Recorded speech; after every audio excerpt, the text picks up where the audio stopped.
رہتی ہے، کبھی بادل برستے ہیں، کبھی آنکھیں برستی ہے۔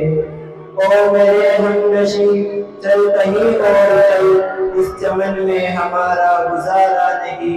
بات پھولوں کی ہوتی تو سہ لیتے ہم، اب تو کانٹوں پہ بھی حق ہمارا نہیں۔ جب بھی چمن کو ضرورت پڑی وہ ہم نے دیا، گردنیں بھی کٹی پھر بھی کہتے ہیں ہم سے یہ اہل چمن، یہ چمن ہے ہمارا تمہارا نہیں۔ صدر محترم، مہمان خصوصی، اساتذہ کرام اور ساتھیوں، آج ہم اس ملک کا 74واں گنتنتر دیوس اور یوم جمہوریت کے موقع پر مدرسہ عمر بن خطاب کی جانب سے منعقد ہونے والے پروگرام میں شرکت کے لیے جمع ہوئے ہیں۔ بھارت ایک جمہوری ملک اور ڈیموکریٹک کنٹری ہے۔ جمہوریت اور ڈیموکریسی کا مطلب یہ ہے کہ ہم لوگ اس ملک کا حکمراں سماجوادی غیر مذہبی طور پر ووٹنگ کے ذریعے طے کرتے ہیں۔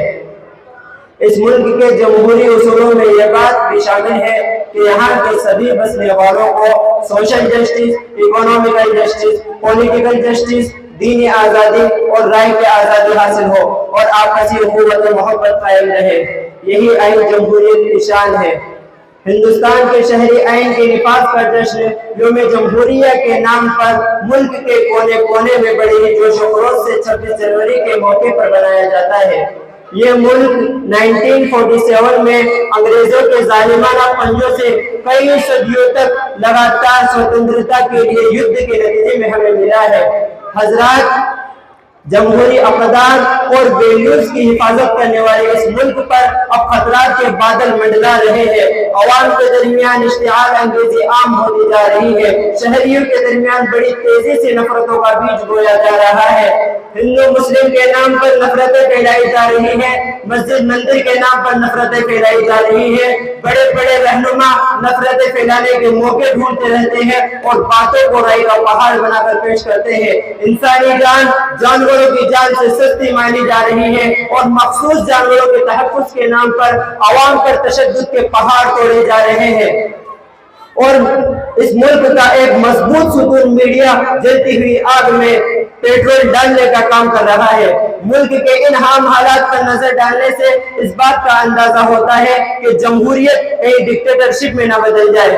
ملک کا امن و بھائی چارہ خطرے میں پڑ چکا ہے، ہر طرف انتشار ہے، ہر کوئی امن کی آس لگائے بیٹھا ہے۔ موجودہ دور میں ملک کے باشندوں کی مینٹلٹی بدلتی جا رہی ہے اور جمہوریت کا گلا گھونٹ کر اس کے نام پر ہندو راشٹر کی تیاری کی جا رہی ہے، اور یہ بات کسی سے ڈھکی چھپی نہیں ہے۔ اگر ہم جان بوجھ کر حقیقت کو سمجھنے کے لیے تیار نہیں تو ہماری مثال بھی اس شتر مرغی کی طرح ہے جو شکاری کو دیکھ کر اپنی گردن پنکھ میں چھپا کر یہ سمجھتا ہے کہ میں سیف ہوں، اور شکاری آ کر اس کا شکار کر لیتا ہے۔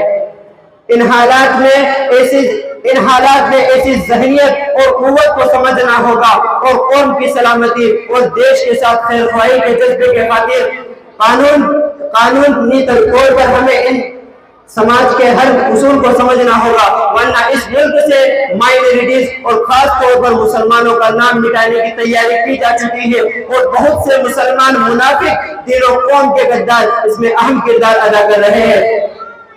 ہمیں سماج کے ہر میدان میں، خصوصاً تعلیم کے میدان میں آگے آنا ہوگا، اور نہ صرف دینی تعلیم میں ترقی حاصل کرنی ہے بلکہ عصری تعلیمی تقاضوں کو بہترین انداز میں عالمی بدلتے ماحول کو دیکھتے ہوئے پورا کرنا ہے۔ اور یہ فطرت کا قانون ہے کہ قوموں کی ترقی اور تنزلی میں تعلیم اور ایجوکیشن بنیاد کی حیثیت رکھتا ہے۔ تعلیم ہی وہ راستہ ہے جس پر چل کر ہم اسلاموفوبیا کے ذریعے عالمی سطح پر بگاڑی گئی ہماری چھوی کو درست کر سکتے ہیں۔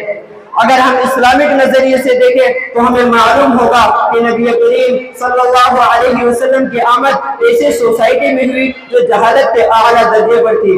ذرا سوچئے اس قوم کی کیا حالت ہوگی جو صرف اپنے مزہ اور لذت کے لیے زندہ غلاموں کو جلا دیا کرتی تھی۔